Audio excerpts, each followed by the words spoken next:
Voto vereador Rafael Bueno. Bom, presidente, muito obrigado. Enquanto presidente da Comissão de Saúde, nós temos esse pedido de informações justamente para que a gente pudesse avançar através de ter dados, não de achismos, né?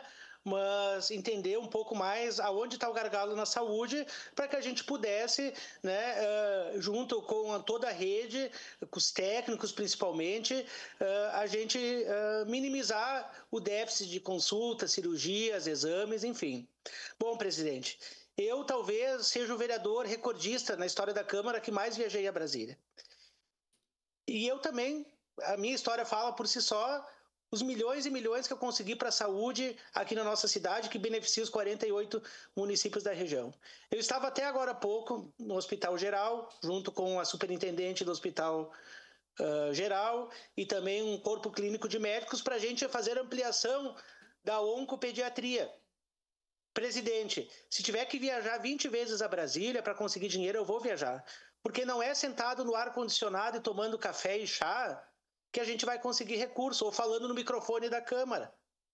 E eu acho que é isso, nós temos que sair dos gabinetes e ver outras realidades. Então, quando o prefeito vai a Pernambuco, quando o prefeito vai a Minas Gerais, quando o prefeito vai para a Europa, quando o prefeito vai para onde? Que bom, porque assim a gente vai se apropriar de outras tecnologias, né? Um corpo técnico que entende um pouco mais de que nós temos aqui, e assim a gente vai aperfeiçoando e melhorando a saúde de Caxias, que beneficia os 48 municípios da região. Então, tenho que deixar claro que a gente não tem que marginalizar quando um vereador faz, né, uma caravana da saúde, como que é o prefeito está propondo nos próximos dias. O servidor pago que tem lá, que é um cargo de confiança em Brasília, o Mauro Pereira, ele está sendo, né, útil para marcar as agendas, para fazer interlocução entre os ministérios. Agora, interesse do município sempre tem que ir, com certeza, né, os políticos e os técnicos para poder alcançar.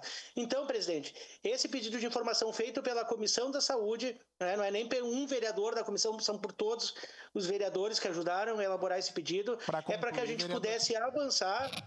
Concluindo, vereador, presidente, para que a gente pudesse avançar nesse caótico cenário que nós estamos vivendo, que Caxias do Sul, só para concluir, presidente, agora está falando com a ESAR, 50% dos atendimentos do Hospital Geral são de pacientes da região. Então, nós temos que cobrar o preço, né, do atendimento dos municípios vizinhos. Então, eu quero dizer que eu não sou técnico para estar medindo se cabe um leito a mais, um a menos no Hospital Saúde. Eu sou político e vou buscar cada centavo que tiver para abrir mais leito no Hospital Saúde, junto com quem entende, que é o nosso secretário Geraldo e também o nosso prefeito de Caxias. Obrigado, presidente, e voto sim. Obrigado, vereador Rafael. Solicito às vereadoras e vereadores que